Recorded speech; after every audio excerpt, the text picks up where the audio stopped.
A lot of people, or at least a lot of loud people, seem to conflate the ideas of 1940s National Socialist Germany with that of Trump, the very hyped Project 2025, and the Republican Party. Just for the record, I am not a Republican, so it's not a defense of the Republican Party, it's a defense of the meaning of the usage of the word.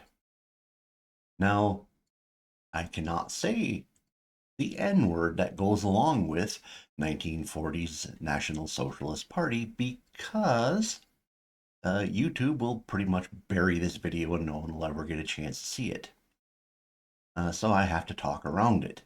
But specifically, what I'm doing is I am looking at the philosophy of the 1940s National Socialist Germans, the word that string of phrase that you would associate with that N word I cannot say, and going to use the actual definition and not the fabricated attributes that many people use today. And this is one of those words that I don't think should be allowed to drift from its original meaning because it was deliberately, it wasn't like a natural drift. It was a deliberate attempt by academia to disassociate different forms of socialism. Specifically, Marxists and other forms of socialists were very unhappy with the fact that National Socialism is a form of socialism. So, therefore, they created a mythology around National Socialism to make it basically to claim that it is capitalist when it's not, and that it's not actually socialist at all. Unfortunately, just because it's awkward to them is no reason to alter the meaning of the word. So what I'm going to do is compare the actual attributes of the 1940s National Socialist German movement to Trump and to a lesser extent the Project 2025 and the Republican Party. There are significant differences between those three, so it's kind of awkward to look at those. But just if you are getting caught up in this Project 2025 hype, really need to find videos of people who are actually citing it, or you need to read it yourself. It's not what it's being made out to be. So, the primary goal of the 1940s National Socialist Germany was to create an ethno nationalist state. And it was a peculiar form of ethno nationalism because uh, they created a fictitious form of race. And this fictitious form of race, known as Aryans, uh, didn't fully exist within the confines of their nation. And many people within the confines of their nation did not fit this attribute. So, thus, you'd have a situation where uh, they would consider some people in Germany, most Norwegians, and a large percentage of people in Britain to be part of this group. But on the other hand, anybody of Slavic origin, uh, Mediterranean origin, and obviously very especially Jewish origin did not fit within this race that they had created. So the idea that they're creating this ethno nationalist state was for this fictitious Aryan race. So the question is, would anything in Trump's philosophy fit the idea that he's attempting to establish an ethno nationalist state? And I'd have to say the answer is no. If you look at his cabinet included Jewish people and people of many different ethnic origins. You may not like the number of people he picked or their philosophies, but clearly there isn't any type of idea of race being brought into the idea of some kind of future creation within the United States of America. Some people might argue that his immigration stances are equivalencies, but the thing is we have to remember that people crossing the southern border, which is the primary issue, come from uh, hundreds of nations and practically every ethnicity on the planet. So the idea that you can draw a definitive line between illegal immigration and the citizenry of America and call it ethno nationalist is kind of bonkers. Uh, and the Republican Party itself, in terms of its platform, is very divided on its opinion of how immigration should work. And I don't think there's any actual, if you looked at Trump's rhetoric, Project 2025, and the Republican platform, you can't find a plan in there that says who should or should not cross the border. Uh, and at no point is there anything saying that the border would be closed completely. So there is no comparison. The idea of that anybody is trying to create an ethno nationalist state within the United States. Another major item of the 1940s National Socialist German movement was the creation of a vast hegemonic war machine. Contrary to what most people will try to convince you, their initial goal was not world conquest. In fact, they didn't even have a long term goal of conquest. In fact, their original idea was to secure the nations of the East for resource purposes, and the nations of the West, they would come up with some kind of essentially sharing plan for the rest of the world. They actually envisioned that the British Empire would stand as it was, and that it would be granted control of the seas for the long term, and Germany would get control of the continent. Uh, and so they essentially went from a situation where they practically had only a minimalist functioning military due to the constraints of the World War I treaties, and went up to what would be briefly a world class military machine. So, are we hearing desires like this coming from Trump, Project 2025, or the Republican Party? Now, all these entities do talk about having a very strong military. They do, but it's not significantly different from the one we have now. The biggest differences I can pick out is that currently they want a slightly bigger Navy than the one we got now, which, by the way, is a much smaller Navy than the one we had during the Cold War. I'm talking about the one they're proposing is even smaller than the one we had during the Cold War. So the idea that they're trying to build some kind of world dominating war machine doesn't make much sense unless you believe that we're already have built a similar, because we've been doing the same thing since the end of the Cold War. The size of the military hasn't changed in any dramatic way. Essentially, it's just been a reallocation of funds, and pretty much that's what we're hearing out of Trump 2025 and the Republican Party is stronger military with slightly increased spending. You look at it percentage wise of the GDP or the budget, and essentially reallocation of the money already within the system from things it's currently doing to other things. So, not nearly as revolutionary as the National Socialists of 1940 Germany. So, a critical item of the German National Socialists of 1940 was the idea of securing the resources of other nations via conquest. They believe they could never have true independence unless they had the particular resources under their control, specifically the oil of the Caucasus and the wheat of Ukraine. And these are delineated in Mr. H's plans in his little book he wrote, where he specifically says that's what they have in mind. Part of this comes from the fact that during World War One they lost their ability to get hold of these resources, but it also comes from a secondary element known as the shrinking market theory.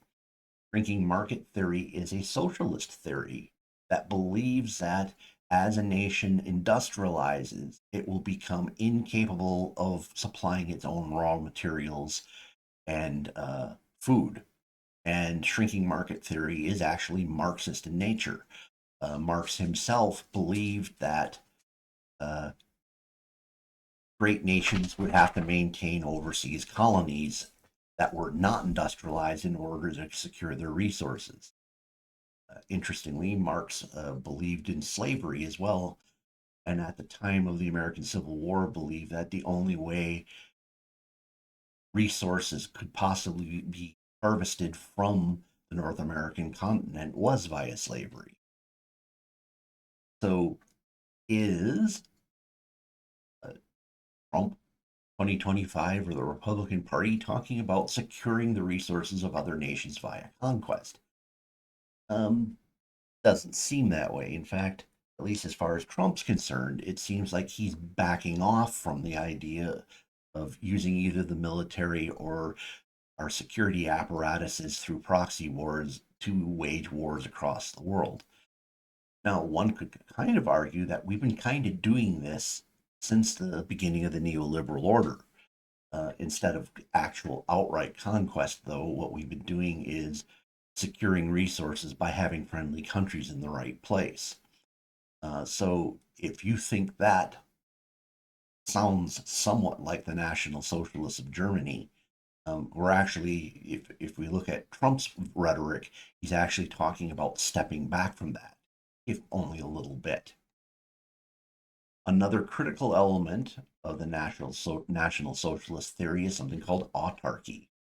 Now, autarky is a concept where a country basically doesn't do importation. It has all its own resources. It has all its own industrials. So very little from abroad and almost everything from home. And again, this falls into the shrinking market theory because uh, the socialists believed that even if they did have the resources at the time, continued industrialization would eventually make those resources unavailable. So autarky is a methodology of getting ahead of that, where you secure the resources before you're no longer capable of making them yourself. And you could almost make an argument here that Trump leans a little into autarky because he does talk about uh, the idea of us being completely self-sufficient in our own energy. Uh, he's not as excited about trade with China as the neoliberals are. So, I mean, you could almost make an argument in this direction. But at the same time, if you look at his policies, he's still very much into the idea of bilateral trade, meaning that uh, he wants to avoid some of the World Trade Organization methodologies of doing things rather than big, gigantic block treaties, basically treaties between nations. Basically, the US makes a deal directly with the trading partner rather than through a third party. And I think that kind of makes the whole autarky argument not very valid. And obviously, Project 2025 and the Republican Party make no leaning in that direction at all, except for maybe the idea of being more self sufficient from Chinese manufacturing. But that's hardly autarky. Another thing that was critical for the National Socialists of 1940s Germany was the elimination of all competing political parties. And although uh, Trump probably goes at it a lot harder than what the more soft spined Republicans are willing to put up with in terms of uh, how hard you campaign against people. Again, I don't hear much in the terms of actual rhetoric where he's talking about creating a one party system. Uh, I mean, yeah, he does have some truly awkward sound bites, but most of them in context, either they don't sound that particularly ominous. And Project 2025 doesn't talk about that in any way, shape, or form. Now, another item big for the National Socialists of 1940s Germany is the nationalization of all trade unions. And this is actually a pure socialist concept. Uh, the Russians did this with their attempt at Marxism. The Italians would do it with their variant of socialism, but they went at it a completely different way. But essentially, once the National Socialists were fully in power, they basically made one mass trade union for all the workers to essentially negotiate on their behalf. And if you read some of the literature of the time period, they actually did improve uh, the workers' situation significantly. The only thing that really chewed into their standard of living was the fact they had a gigantic military and that they were at war with several major powers at the same time. Uh, so, but if we look at it in terms of Trumpianism, uh, although Trump has done some interesting things where he's actually engaging the trade unions of the United States, the idea that he has some future goal of nationalizing them or putting them all under one big umbrella seems far fetched at best. And Project 2025 could be said to be at least hostile to trade unions, at least in terms of the current political climate, meaning that they're not coming up with something new and exciting in terms of trade unionism. It's literally the same thing the Republican Party has been saying since probably 1950. So there's literally nothing new there, and it doesn't look like they're actually trying to do anything different to the trade unions, especially not in form of a mass nationalization. Uh, Now, this is where probably most people get the most confused over the ideas of National Socialism because this is the area where the Marxists and other socialists uh, deliberately conflate methodology to end goal, and they're completely incorrect. So, one of the things that happens is socialism had several great schisms. Essentially, you had Marx came up with his idea of socialism, and he said that there will be this great uprising, either civil war or revolution, and the competing classes will be homogenized into a single class. And once the conflict of classes is over, we can move to a dictatorship, then move to complete socialism, and then possibly at some point go to a system where there is no overreaching government at all. But the idea their idea was to move to a total socialism. Uh, the first big schism happens when we have the creation of social democrats. The idea is they decided that you had to use democracy to get socialism in by incrementalism. And these social democrats were the ultimate villains to Marxists. And as time went along and Marx's vision didn't seem to be any closer to occurring, people started coming up with different ideas on how to bring socialism about. The National Socialists came to the conclusion that revolution wasn't going to work. That essentially Germany was too stable to have that type of revolution. So they looked at as basically creating climate where you would just uh, base, march forward towards your goal of total socialism. Part of that required autarky, that which we talked about previously. It also it requ- so essentially required being self-sufficient in all your resources.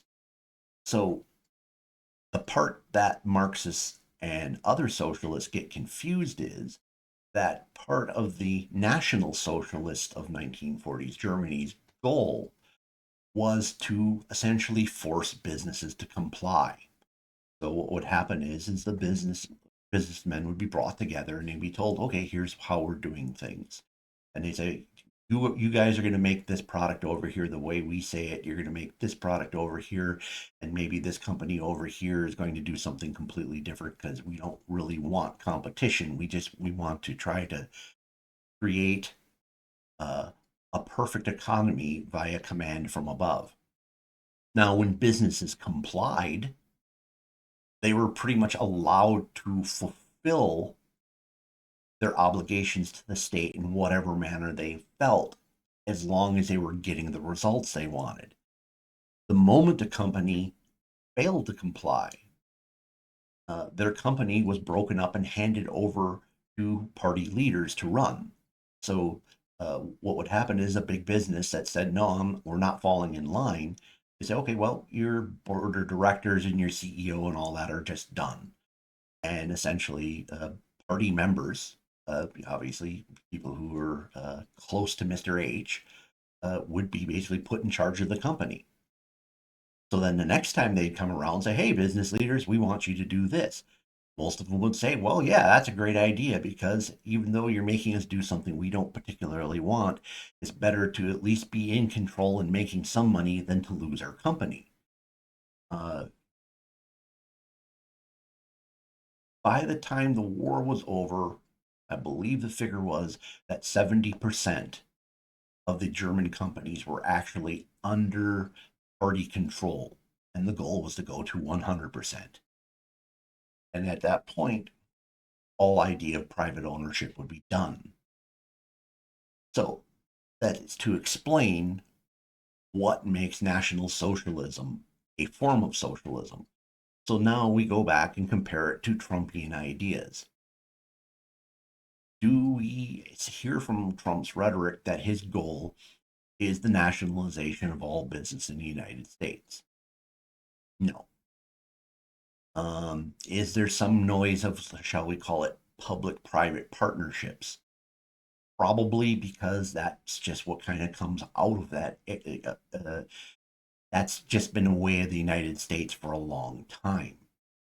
Is the goal to get us to total nationalization and total socialization? I don't think so. It doesn't look that way. It really looks like more of the same. I would lean towards Trump probably being more towards denationalization and getting away from public-private cooperation. That remains to be seen, but there's nothing in his programs that look like that's the goal he has. Project 2025 has a little bit of that public private partnership stuff because that's just something the Republican Party seems to be geared towards. The idea of the total socialization or total nationalization is not in the works at all, I would say. So, what else do we have?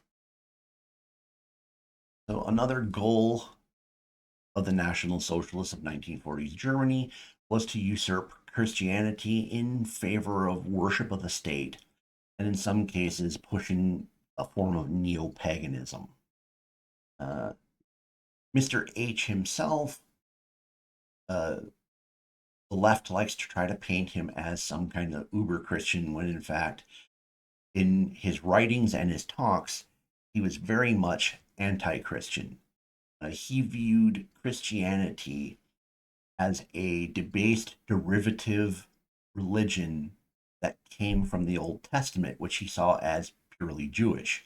So therefore, he believed the religion was incredibly corrupt. Uh, so he had a long-term goal of eliminating it, just as at least Marx would be in favor of doing.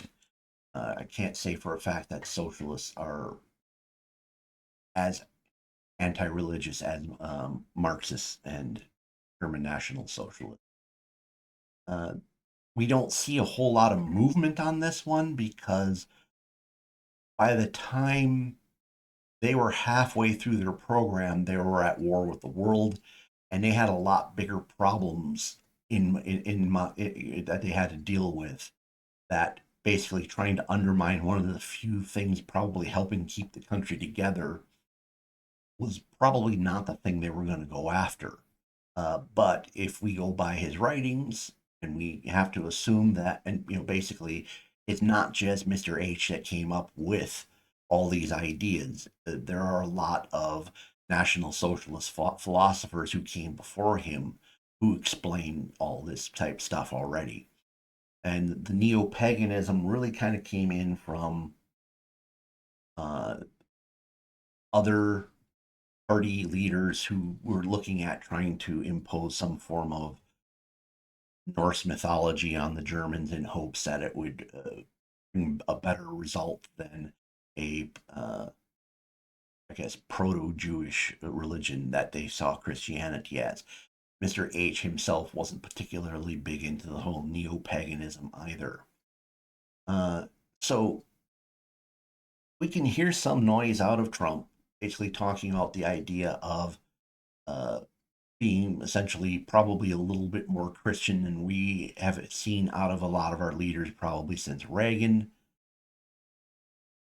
But at the same time, it's clearly not a National Socialist way of things where they're actually talking about uprooting and removing Christianity or uprooting people's religion in favor of another one, nor uprooting religions in favor of some form of government worship.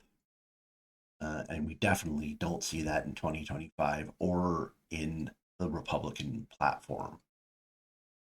All right, so then the final and real critical item from the National Socialists of 1940s Germany is total socialism by eliminating the conflict between the races.